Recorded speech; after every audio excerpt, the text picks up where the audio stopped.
Hola amigos de Roma, hola amigos del Mediterráneo, para muchos el mar de las culturas. Esto es Lignum en Roma, donde hablaremos de la monarquía, la república y el imperio romano.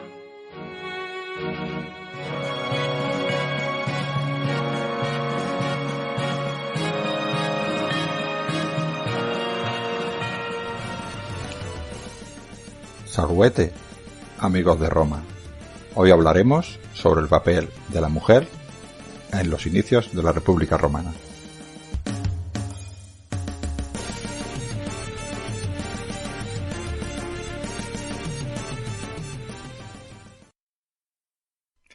El papel fundamental de la mujer es ocuparse de sus hijos, de su marido y de su hogar. La actividad humana se divide en dos esferas, una perteneciente a la vida fuera del hogar y otra dentro de él, lo que podríamos denominar esfera pública y privada. Las mujeres han de encargarse de la casa y los hombres de los asuntos públicos, de los negocios y de las actividades legales y militares, es decir, de la vida fuera del hogar. Una mujer no puede arrojar una lanza o disparar una flecha, pero en cambio puede hilar, tejer telas, encargarse de todo el resto de tareas domésticas y hacerlo espléndidamente. No está capacitada para hablar en el Consejo Municipal, pero puede dar su opinión en lo tocante a los asuntos domésticos. Es una hermosa tarea educar bien a los hijos, que son la luz de nuestra vida. Puede hacer que el hogar funcione correctamente y elimina todas las preocupaciones y libera a su esposo de todos los problemas al ocuparse de la despensa, de hilar la lana, de cocinar, de la ropa y de todo el resto de tareas impropias de los maridos. Juan de Antioquía.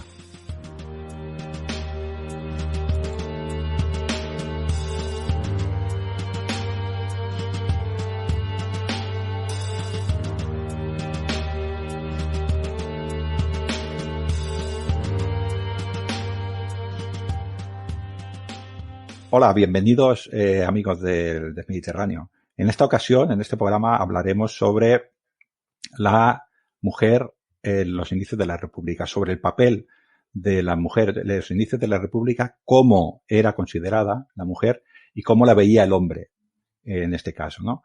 En esta ocasión vendré acompañado de una persona que es divulgadora como yo, que es Maribel Bonfil, que es la administradora del blog Gladiatrix en la Arena, lo encontraréis tal como suena en internet, que habla de cultura, de historia en general, casi siempre de historia antigua, o al menos yo me fijo mucho en la historia antigua porque a mí me gusta mucho, ¿no?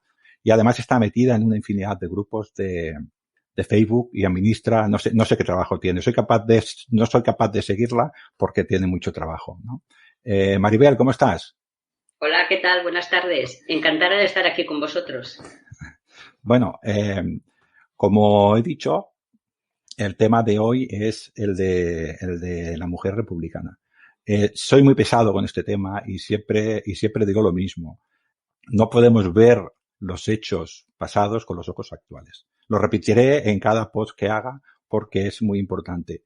Podemos compararlos, porque la historia es comparar los hechos pasados para no repetir lo que nosotros consideramos erróneo, lo que nosotros consideramos imprecedente, para eso no repetirlo en el futuro. Pero no podemos ver los hechos de la antigüedad con los ojos actuales, porque las personas de aquella época no perseguían los mismos objetivos que perseguimos nosotros, ni tenían las mismas condiciones. Si pensamos como un hombre moderno, como un hombre del siglo XXI, los hechos que se producían en el siglo IV antes de Cristo, nos llevaremos un error y no entenderemos nada. Sí, nunca se puede ver la historia con los ojos de hoy en día porque no entenderíamos nada. La verdad es que no tiene nada que ver. O sea, hay que adaptarse a lo que era en aquella época y respetar cómo eran ellos. Nada que ver con hoy en día porque nos subiríamos todos por las paredes al ver las cosas que no nos gustan. Sí, es cierto, sí. Yo a veces sí que es verdad que intento separarlo porque ya llevo mucho tiempo estudiando estos temas y sí procuro siempre poner un poquitín de separación, ¿no? Pero en mi faceta de escritor, algunas veces tengo que empatizar con esos personajes y al empatizar, pues, cuesta un poco, pero siempre con esa distinción, con la distinción de que eran otros tiempos y se buscaban otros objetivos, ¿no?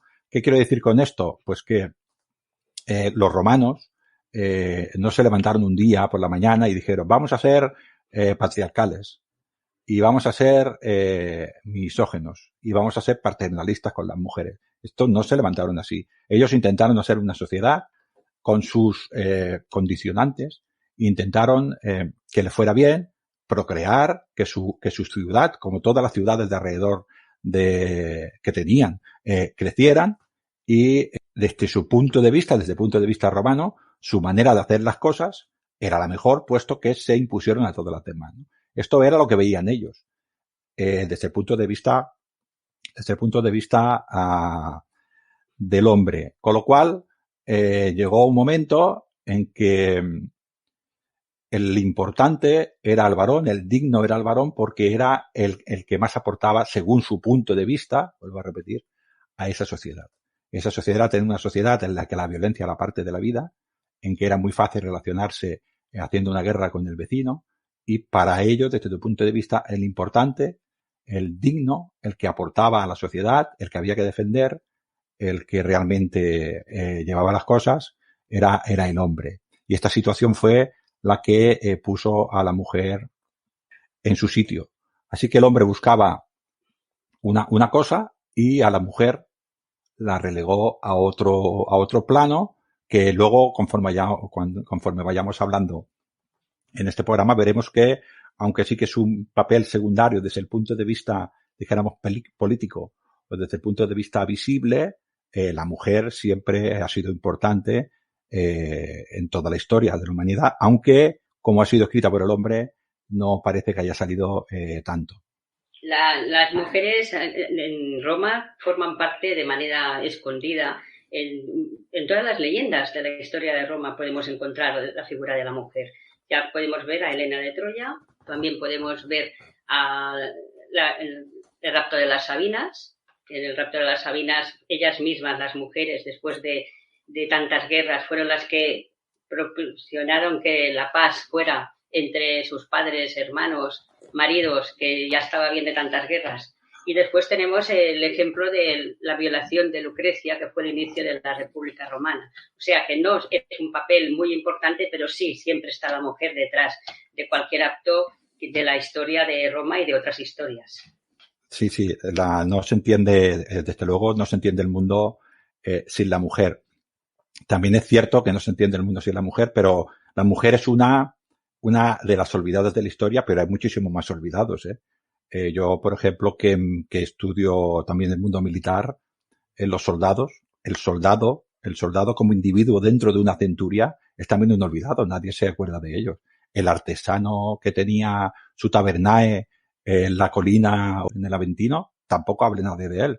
Y este también es parte de la historia, ¿no? Siempre se habla de los grandes hombres, siempre se habla de los grandes cónsules, de los grandes generales, de los grandes triunfos, pero hay muchos olvidados, ¿no? La mujer, además, por el hecho de ser mujer, era doblemente olvidada, pero no podemos pensar que no era importante, ¿no? En este punto que he dicho antes del hombre, el hombre era el que tenía la vida pública y el hombre era el que se veía. ¿Qué pretendía un hombre? Es un resumen muy chiquitito para que entendáis los papeles diferentes de uno y del otro. El hombre lo que pretendía era hacer su carrera militar, porque era, sobre todo al principio de la República, era el campesino soldado, el artesano soldado, el ciudadano soldado, ¿no?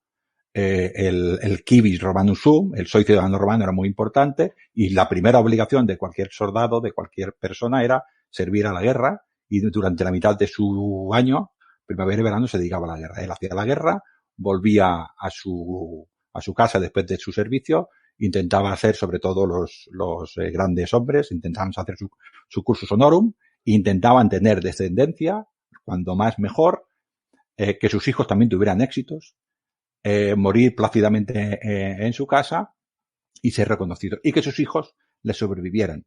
Este era el papel del hombre siempre. ¿Cuál era el papel de la mujer?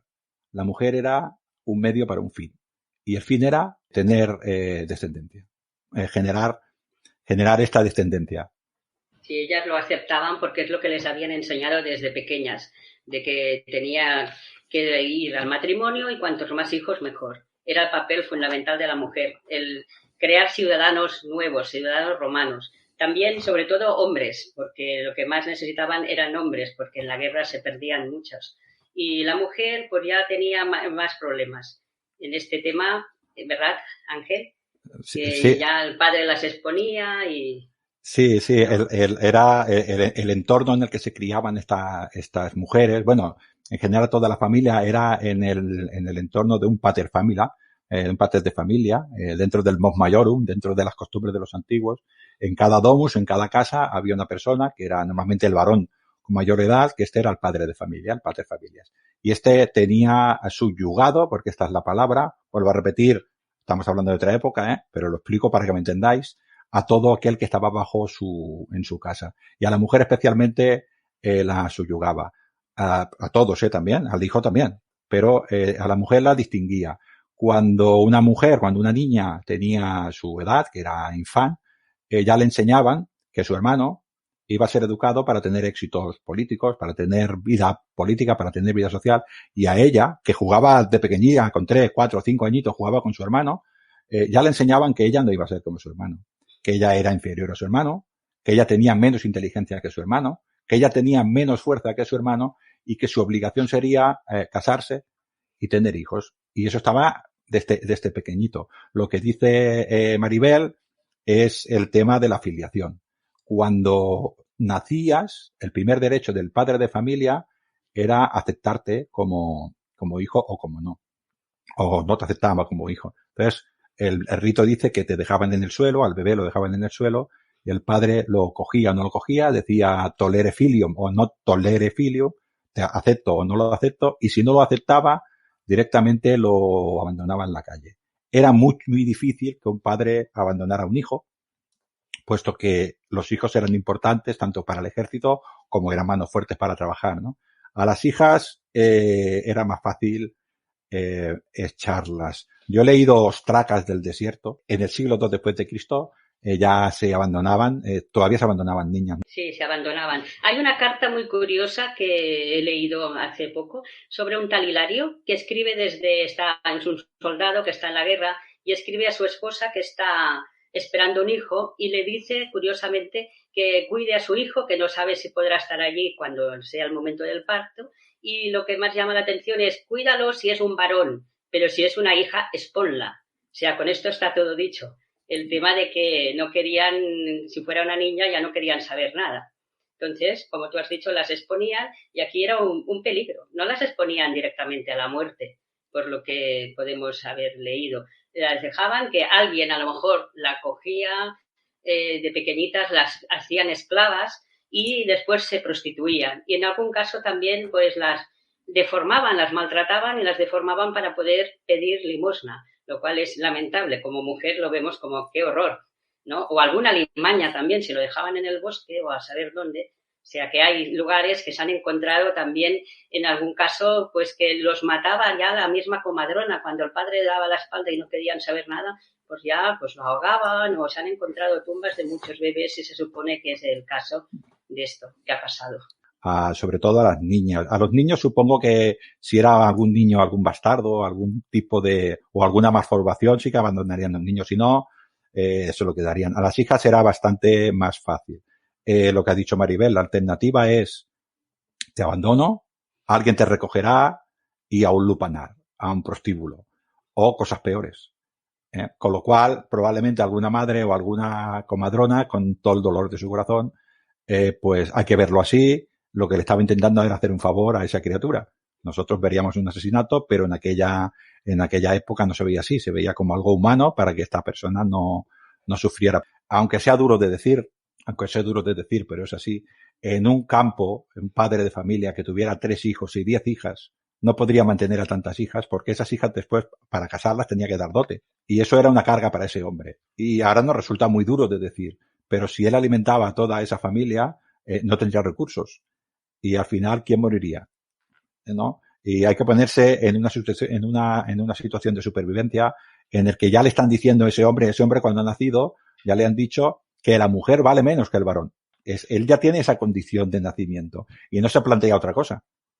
Él tiene en su cabeza, pero su mujer, que tendrá dolor en el corazón de haber morir una hija, también le han dicho que es inferior al hombre y que es inferior y que sus hijos son superiores a su hija. Y todos estos comportamientos hay que intentar ser empático y ponerse en aquella época con las condiciones de aquellos hombres también, que no, el concepto, por ejemplo, lo que hablamos de los hijos, también bastardos, ¿no? El concepto que tenemos ahora es para nosotros, bueno, pues un hijo ilegítimo, pues bueno, más o menos te enfadas, pero desde el punto nuestro, un hijo nacido de mujer es un hijo, es digno también como cualquier otro, ¿no? Sea del padre o no sea del padre. Allí no era así.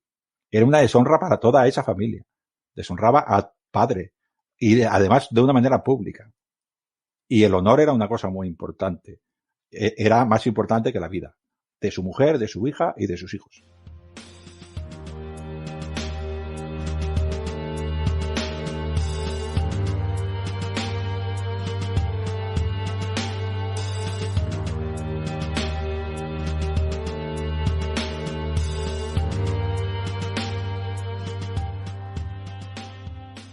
En este entorno es en el que nacía esta mujer. Como hemos dicho, esta mujer, cuando cumplía aproximadamente, según la ley de las 12 tablas, creo que es, obligaba o instaba a los padres a que las mujeres a que las hijas se casaran a los 12 años. 12 años estamos diciendo, y a partir de los 12 empezaban a casarse las familias de la nobilitas, las familias de los ecuestres, las familias, digamos, poderosas de Roma. Un punto que quería decir es que los plebeyos enseguida, al principio de la República no, pero cuando avanzó un poquitín ya no eran tan pobres, o sea, había plebeyos ricos y también casaban rápido a las hijas. Las niñas con 12 años ya eran casadas y a veces con hombres de 30 años. Y algunos pueden pensar, bueno, se la llevaban como matrimonio y las tenían allí hasta que fueran más mayores. No, ya las tenían para su misión, que era procrear, para tener hijos. Y con que eran tan jóvenes, pues muchas incluso morían en el parto, porque una persona tan pequeña pues no soportaba las condiciones malísimas de los partos de aquella época.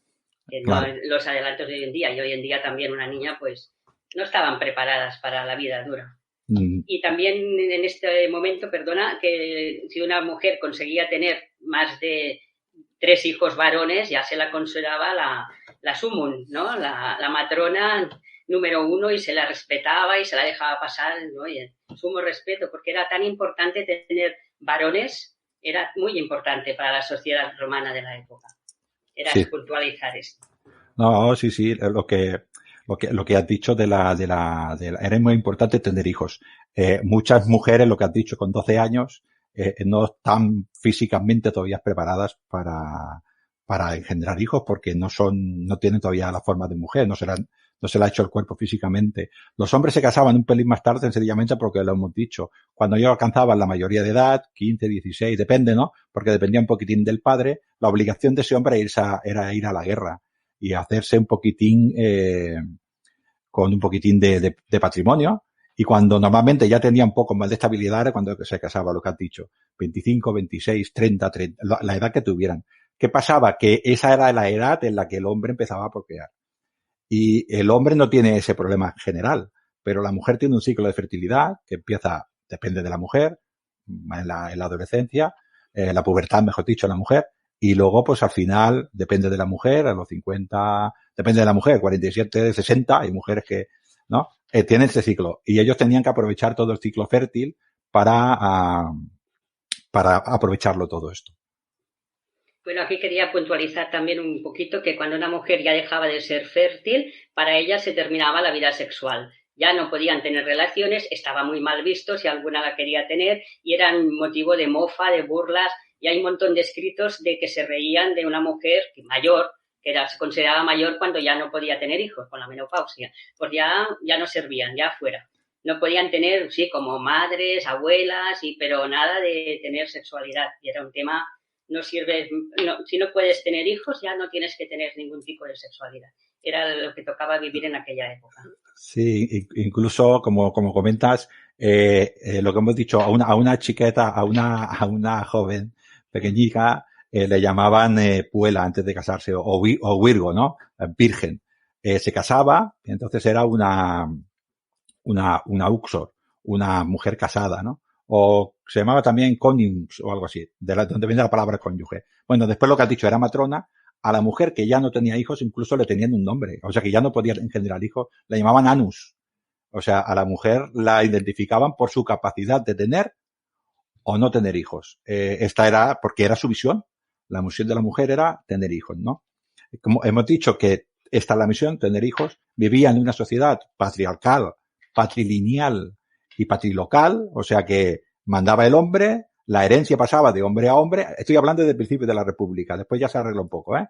Y luego ya pudieron heredar las mujeres, pero esto ya a mitad de la República, más cercana al imperio, ¿no? Y luego además también era patrilocal. Cuando tú te casabas, dejabas a tu padre, que era la patria potestad tuya, que había mandado en ti, y pasabas a manos de tu marido o del padre de tu marido, depende quién fuera el varón más grande de esa casa.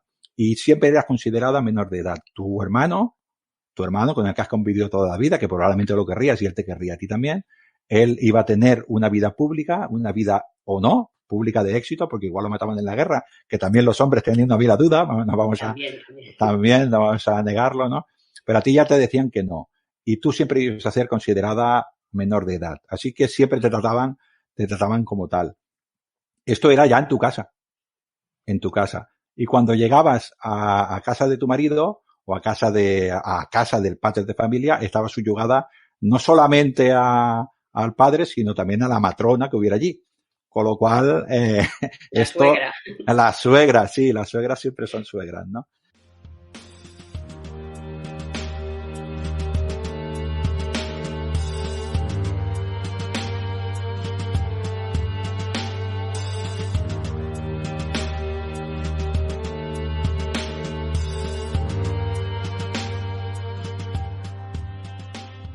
Pero aparte de esta situación, dijéramos, familiar, también había una situación social, que era cómo veía el hombre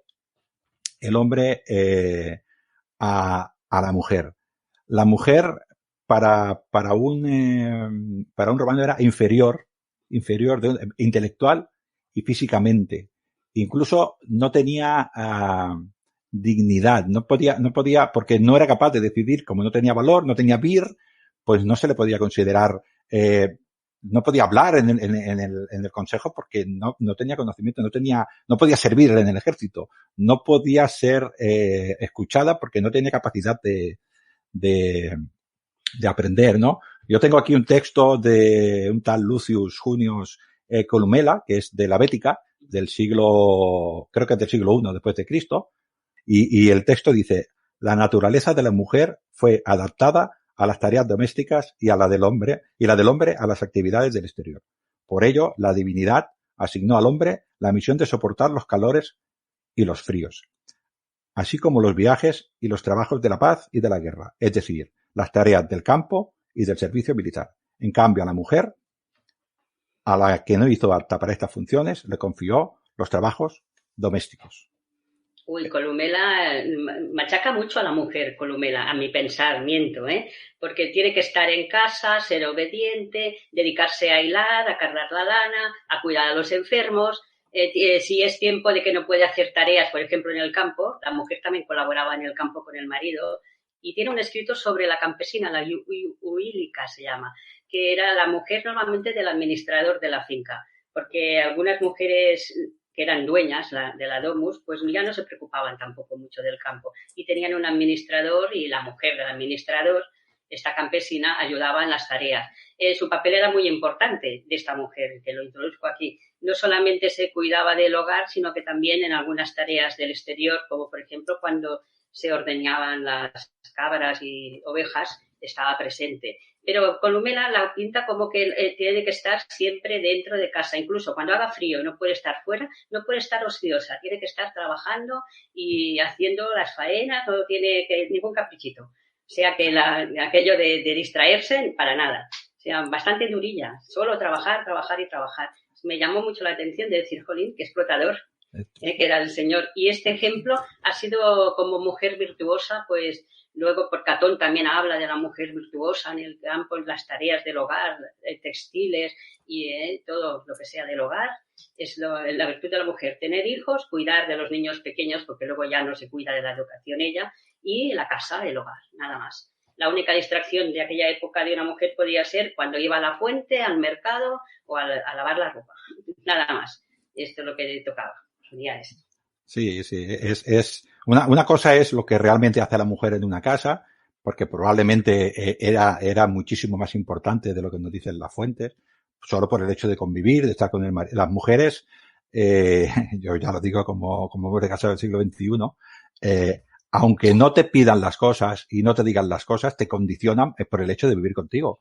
Con lo cual, porque tú ya no piensas en ti, piensas en una familia, piensas en una mujer y eso ya te condiciona tus decisiones, no haces las mismas decisiones estando soltero que estando dependiendo de una familia. Y esto ya, simplemente esto ya te condiciona y eso ya te da una importancia, ¿no? Aunque sea de una manera sutil. Probablemente ellas tendrían sus armas y tendrían sus artes, porque siempre ha sido así. El que está subyugado siempre intenta de alguna manera de poder salir adelante en el mundo, siempre tenemos que tener esto en cuenta, en su realidad social, en el mundo en el que vive. Siendo eso cierto, Maribel, sí que también me quiero referir que una cosa era el comportamiento de la mujer en casa, que podía tener un acuerdo con su marido, y otra cosa era cómo la veía la sociedad. Y la sociedad la veía inferior al hombre y la veía que no, era incapaz de alcanzar, pero porque la divinidad lo había hecho así. No es porque era así, ese era el orden de las cosas, ¿no? Yo, por ejemplo, tengo aquí otro texto muy bonito de Artemidoro, de Damasco, del de los sueños, ¿no? Y cómo ve al hombre, en este caso no es cómo ve a la mujer, sino cómo ve al hombre para que veamos la diferencia, ¿no? ¿no? Y él empieza, es un sueño, ¿no? Es una interpretación del sueño, ¿no? Y dice, el miembro viril corresponde con los progenitores, puesto que contiene el principio de la generación, con los hijos, ya que es asimismo la causa de su nacimiento, y con la mujer y con la amante porque es imprescindible para el acto amoroso. De igual modo, con los hermanos y con todos los parientes consanguíneos, en razón de que cualquier género de parentesco procede del pene. Este representa la fuerza y la hombría corporal, debido a que es la fuente de ellas, hasta el punto que es llamado por algunos andreia, o sea, virilidad en griego. También simboliza los discursos y la cultura, pues este órgano es el más fecundo de todos, al igual que el don de la palabra. Además, se corresponde con la abundancia y la posesión, porque tanto aumenta como decrece, puede dar y segregar. Está la visión que tiene el hombre de él mismo, con lo cual, si él es el responsable de engendrar los hijos, la mujer tendrá un papel secundario siempre. Nosotros sabemos que no es así, pero el hijo era posesión del padre y la madre no era más, vamos a decirlo así de duro, que un contingente temporal en el que los dioses depositaban durante 9 meses o durante 9 lunas a la posesión del padre. Y esto lo veía, la sociedad lo veía así. Sí, la mujer era como el recipiente, por decirlo que suena muy mal, pero era el recipiente de la semillita para que hubieran hijos. Es que era, hoy en día suena extraño, pero es que es lo que se pensaba en aquella época. Sí, sí. Luego también en otro tema también muy importante, que era el tema de las fábulas, entenderás también que hay muchas fábulas y la mayoría de las fábulas eran también misógenas, ¿no? Hay muchos ejemplos de fábulas en el que el personaje, si un personaje miente, no será una mujer, porque en las fábulas normalmente no hay mujeres, ¿no? Pero siempre será personaje femenino. Cuando un hombre, cuando yo quiero hacer una de la fábula, yo quiero explicar la moraleja, si es un hombre, esta habrá hecho el acto noble. Pero si la moraleja es negativa, siempre la hace la mujer, esta acción negativa, ¿no? La nodriza y el lobo. Bueno, hay muchísimos ejemplos en el cual siempre la que miente, la zorra, no va a ser un zorro. No, tiene que ser tiene que ser la fémina la mala, ¿no?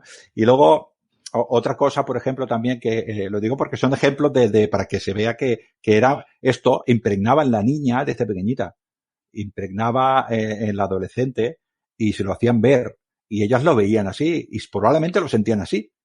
A nosotros nos cuesta mucho. Es lo que les enseñaban ya desde pequeñitas a lo que tenían que aceptar, lo que había, era su cultura y que nos cuesta entender, como ya hemos dicho, pero hay que aceptar lo que era así y ya está. Otro ejemplo que traigo es, has hablado de él, de Catón, y nos habla también, por ejemplo, para que veamos hasta dónde llega a mí, ahora, antes de leer el texto, a mí la misoginia me molesta, porque evidentemente no la entiendo, pero el paternalismo me molesta aún más. ¿Qué vas a saber tú? ¿No? Si no lo hago yo, ¿tú cómo lo vas a hacer? ¿No? Si lo hago por tu bien. Esto, que es más, todo este tema romano, es más, yo te trato así para defenderte de lo que te puede pasar, porque como tú no vales, como tú no sabes, tengo que hacerlo así. Yo ya me gustaría que tú valieras y que tú supieras y no tener que hacerlo. Este paternalismo hace muchísimo daño, que la misoginia, que es el odio. Pero bueno, yo puedo odiar a una cosa igual que yo, con lo cual, ¿no? Es un poco diferente, ¿no? En el caso del texto es un texto de Catón y habla de los embarazos. Y el prejuicio llega a tal texto que él dice: la gestación de un niño, de un bebé varón, da mejor color y un parto más fácil. El movimiento en el vientre se produce a los 40 días. Todo lo contrario que en el otro sexo. Un peso insoportable y una ligera hinchazón de las piernas y la ingle. En cambio, el primer movimiento es a los 90 días. Sí, Catón aquí ya marca que era bastante misógino y para mí que odiaba mucho a las mujeres, porque siempre todo lo varonil, todo era bueno y lo de la mujer todo era malo. Incluso este texto, que ya la mujer sufría más y llevaba dentro de su seno una niña, que ya dices, madre mía, claro, lo que pensaba. Si daba, el texto sigue, ¿no? Si da los golpes en la izquierda, la sinistra, la mala suerte es que evidentemente es una hembra. Y esto te va a traer seguramente, si te lo da a la derecha, buen agüero, y seguramente será varón. Esta era la visión que tenía en la sociedad, porque hablamos de Catón y hablamos de Columela, pero esta era la visión de cualquier hombre de la época. O sea, cualquier hombre de la época pensaba eso, pensaba que la mujer era inferior al hombre, pero lo tenía tan claro como nosotros vemos ahora que la Tierra gira alrededor del Sol, o mismo la inmensa mayoría de las personas. No se lo cuestionaba, era incuestionable, pero totalmente incuestionable, ¿no? Y por esto quiero decir que como se veía así, la mujer también actuaba de esta manera.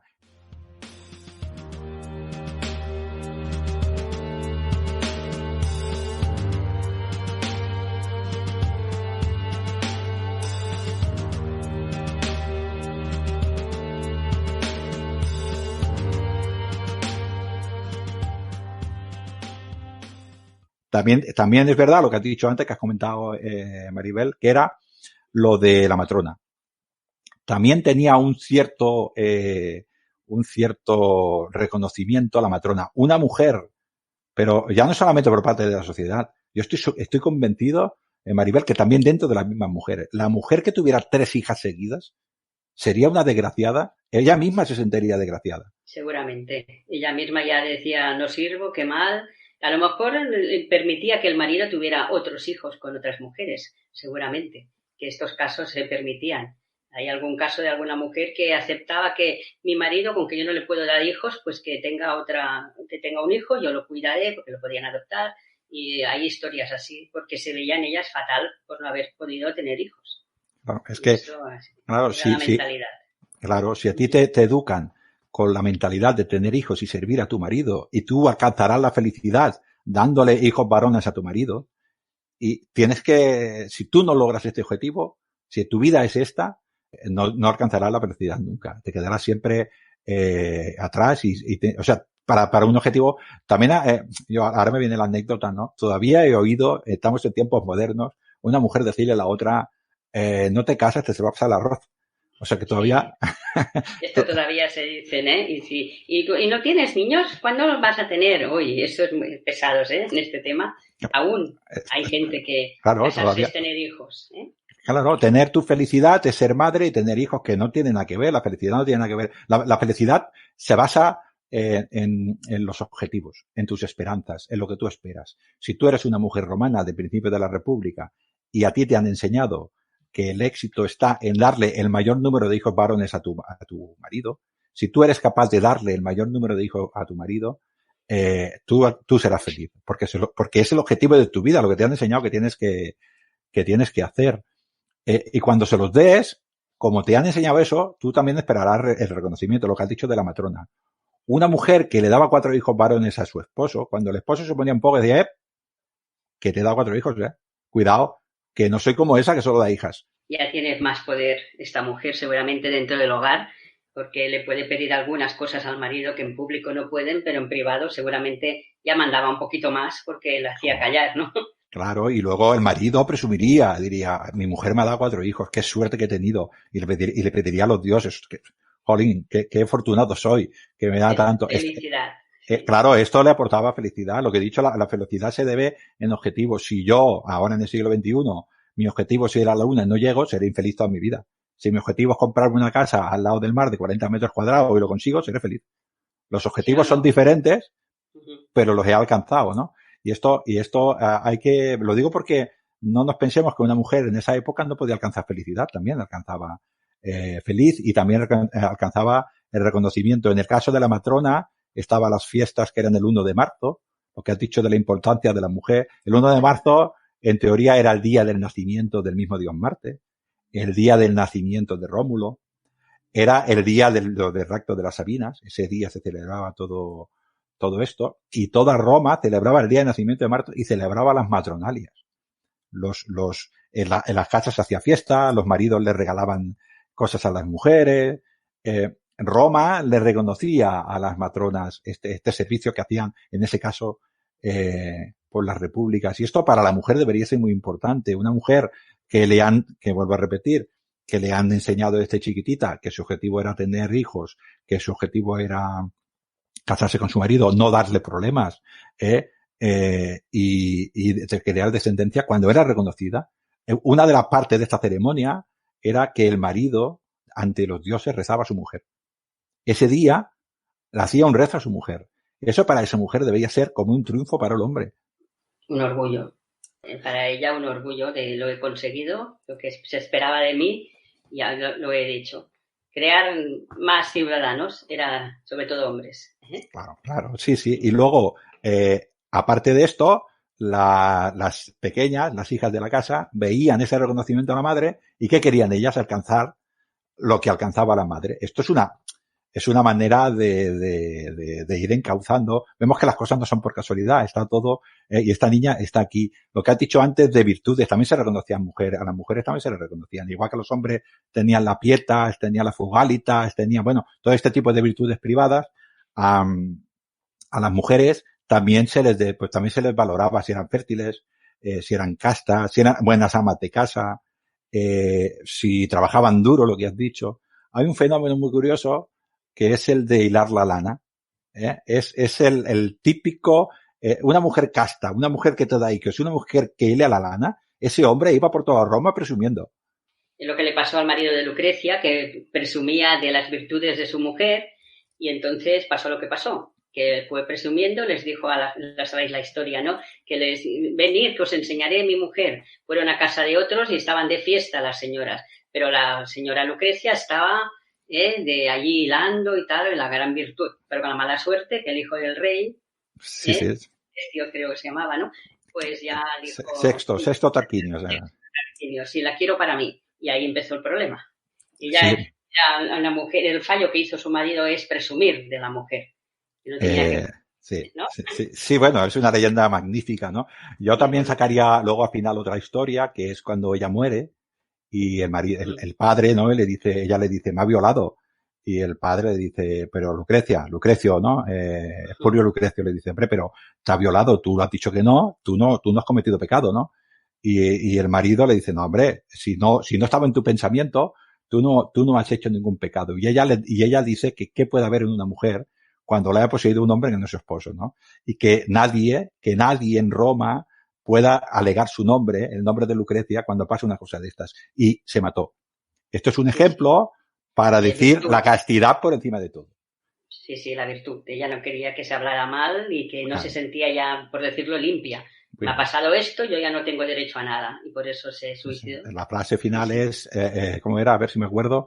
Ninguna mujer sin castidad alegará el ejemplo de Lucrecia. Exacto, aquí te están dando pero esto es porque la castidad era muy importante para la mujer. Y luego el tema de siempre, en toda sociedad paternalista, que es el caso de que una mujer sea violada, en parte es culpa de la mujer también. Eso es lo malo, que no te has resistido, es culpa tuya, ¿no? Muy bien, claro, si no te mata es culpa tuya, ¿no? Y sí, o sea que también se le reconocen estos aspectos a la mujer. Y luego un tema que quisiera también tocar sin acabar es el hecho de el reconocimiento de la mujer dentro de una casa. Entonces, otra manera de alcanzar ella felicidad. En una casa patriarcal en la que el padre de familia es el único que tiene derecho a comprar en esa casa, el único que tiene derecho a tomar decisiones, la abuela de 60 años tiene los mismos derechos de decisiones que su nieto de 10 años. O sea, ninguno, no toma ninguna decisión. Sin embargo, el nieto de 10 años y su yerna de 17 la verán como una mujer experimentada que ha luchado o que ha tratado con el padre de familia de esa casa mucho tiempo y sabe cómo se comporta y sabe cómo tratarlo. Y todos irán a ella, a la abuela, que esto hemos visto en muchas películas, ¿no? Todos irán a la abuela a pedir consejo. Eso esa mujer también reconoce por ahí un cierto reconocimiento. Claro, como consejera y por la experiencia que tiene, recurrían a ella. Ya era un papel importante, el de la madre mayor, ¿no? El de la abuela. Claro, en ese caso era la que sabía, porque lo había vivido antes y sí, eran muy respetadas las abuelas en aquella época también. Sí, el hombre era respetado por otro tema y la abuela también, pero en este aspecto siempre en un aspecto secundario. Yo estoy seguro que una mujer que había convivido con un hombre romano, normal de toda esa época, tenía suficiente recursos como para de vez en cuando le interesara, no siempre, sino ceder o dar la sensación de ceder prácticamente siempre, pero algo conseguir. Cuando una mujer de estas, que lo que hemos dicho, le había dado a un hombre cuatro hijos y quería hacer según qué cosas, si esta mujer se plantaba, seguramente tendría sus métodos para hacerlo porque se hacía así, porque seguramente los tenía, ¿no? Y aquel hombre pues tampoco querría disputas o ella lo conseguiría. No se podría imponer por la fuerza ni se podía imponer de una manera, dijéramos, activa, pero a lo que me has dicho también creo que has comentado que al principio de la República los hijos se educaban en casa. Sí. Y la madre hasta los 7 años, una cosa así, 7, la infancia, 8. sí, era responsabilidad de la madre. Esto también hace un apego de la madre al hijo bastante importante. Luego ya a partir de los 7 años la educación se diferenciaba mucho. La niña ya hemos dicho lo que era. Labores del hogar. Para el matrimonio. A prepararla para el matrimonio. Y al niño pues a prepararlo para su carrera política. Y a lo suyo, ¿no? Y estos 7 años probablemente eran muy importantes porque ¿qué seguridad tiene más un niño que en los brazos de la madre, ¿no? Esta sensación la tienes toda la vida, ¿no? Y bueno, esto, como lo que ya para resumen, ya lo digo, la felicidad se debe a las expectativas y esta mujer probablemente eran felices.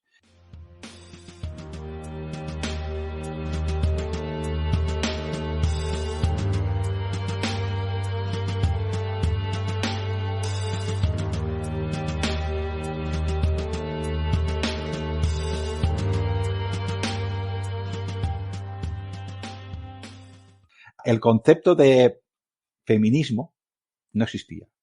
No hay nada que a mí me haga sospechar que ninguna de esas mujeres no aceptara su situación. Porque es que no conocían otra cosa.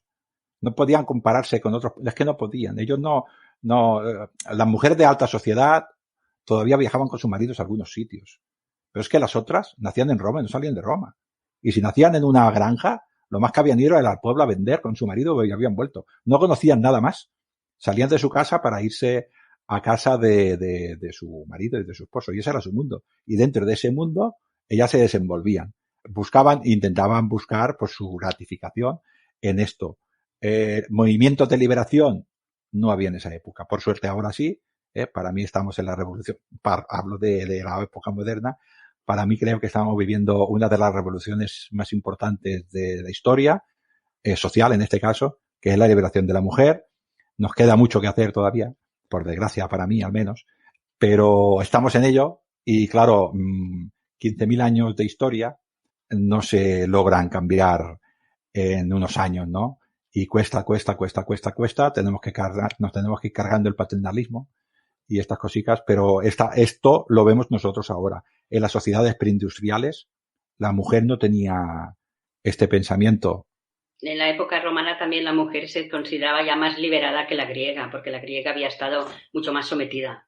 Por lo tanto, salvo la espartana, pero los griegos las tenían en casa y no podían salir. Y las romanas ya podían salir un poco, pero acompañadas. Si salían fuera, acompañadas. Un poquito más de libertad también tenían. Pero claro, ya se sentían liberadas. Uy, las griegas estaban peor que nosotros. Era una manera de sentirse ellas más realizadas. Sí, sí. ¿No? Como mujeres, de decir, uy, ellas lo pasaron peor, las griegas, que nosotros mismos. Por lo tanto, ya tenemos más prestigio, estamos mejor. Sí, luego, es cierto. Yo estoy hablando en este periodo de principios de la República. Luego, ya sabes, Maribel, que conforme nos vamos acercando al final de la República, la mujer ya empieza a conseguir derechos. El derecho a herencia es muy importante. El derecho, si bien no podían gestionar su patrimonio, sí que podían elegir a un tutor. Al principio tenía que ser su marido o su padre, pero luego ya pudo también elegir el tutor que ella quería, con lo cual también esto es un concepto de poder. Y la matrona, sobre todo Patricia, Patricia no, Poderosa, que tenía pela, Equestre consiguió unas ciertas fases de poder y de negocios y a través de hombres siempre. Pero bueno, lo que hablamos, si yo soy quien tiene el dinero, yo puedo liderar. Cambiaron hasta los, una cosa que parece muy tonta, ¿no? Al principio tenían el nombre de la Jen, ¿no? Cornelia, y un número. Por ejemplo, Julia prima, Julia segunda y Julia tercia. Julia primera, Julia segunda, Luego ya un poquitín más adelante heredaron también, el nomen y el nombre de su familia, quiero decir, y de la madre. O sea, fueron adquiriendo un poquitín más de derechos. Y también hay que puntualizar que es muy difícil saber realmente, como has dicho, por los textos, cómo vivía realmente la mujer. No lo podemos imaginar por comparación de los pueblos de alrededor. Pero una mujer de clase ecuestre, una plebeya con dinero, para que nos entendamos, ¿no? Y una mujer de las nobilitas tenía unos condicionantes que no tenía la mujer de un campesino. La mujer de un campesino no solo hilaba la lana, no solo trabajaba en casa, sino que también trabajaba al campo. Y las hijas de esa mujer también trabajaban en el campo. Porque en la sociedad de supervivencia, toda mano... La mujer ayudaba al marido en los trabajos, las mujeres en panaderas y tal también ayudaban. O sea, claro, siempre que era necesario, la mujer ayudaba. Probablemente ese hombre no querría, porque la sociedad le decía que no estaba bien que la mujer ayudara porque su trabajo era el del hogar. Pero es que en la sociedad de supervivencia trabaja todo el mundo. Si ese hombre estaba durante 15 años, su mujer trabajando, por ejemplo, en la tienda, ¿no? Atendiendo con él en la tienda, ese hombre conseguía un cierto poder económico. Probablemente una de las primeras cosas que haría sería retirar a su mujer y volverla a cerrar en casa, porque era lo que le demandaba la sociedad. Lo que tocaba. Era lo que tocaba, ¿no?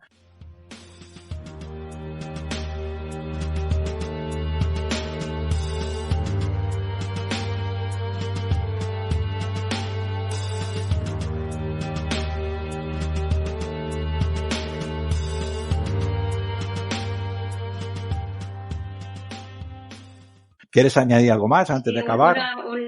Una cosa importante que yo creo que es, una de las ventajas de las pocas que tenía la patria potestas era que cuando la hija hacía algún delito, no recaía sobre ella ese delito, caía sobre el padre de familias. Y si la ponían un castigo, el castigo también iba para el padre. O sea que aquí dices, mira, una pequeña ventajita si hacía alguna maleza, pero luego el padre supongo que ya le diría, ¿qué pasa? El padre, probablemente, a ver si me sale en latín, porque lo busco, espera que lo busque, porque es una palabra que está en latín, que es el vitais ac necis, el derecho a la vida y a la muerte de la hija, ¿no? Y lo que hacía era directamente, recaía sobre el castigo, pero directamente la mataba. Tal como te lo cuento. Sí, Sí, bueno, depende del delito. Si era putitia, se había perdido la virginidad, para que nos entendamos. Sí, la mataba directo. Estaba muerta. Si tu mujer hacía lo mismo, estaba muerta. Pero seguro. El hombre era un poco más libre en este aspecto. También estaba mal visto el adulterio en clase social. Pero por la parte de abajo, con esclavas y con prostitutas, lo que quisiera, ¿no? Pero en el caso de la mujer, Sí, se aceptaba. También podía matar al hijo el padre, ¿eh? O sea, el derecho a la vida y a la muerte era absoluto. Y nadie le decía nada. Absolutamente nadie, ¿eh? A la mujer no le importaba que el marido fuera adúltero con esclavas y con gente inferior. Con que eran inferior a ella no le importaba. Ahora, si hubiera sido una como ella, entonces aquí supongo que había conflictos en el hogar, ¿no? Claro, es lo que hablábamos, Maribel, al principio, de ver las cosas con los ojos de aquella época. Para una mujer de una cierta clase social, ella estaba bajo el yugo de su marido, pero bajo ella había gente inferior a ella. Cualquier plebeya estaba por debajo de ella. Cualquier esclava era una cosa, no era una persona, era una cosa. Entonces, claro, si su marido hacía el amor con una cosa, ¿cómo se iba a enfadar? Si era una cosa.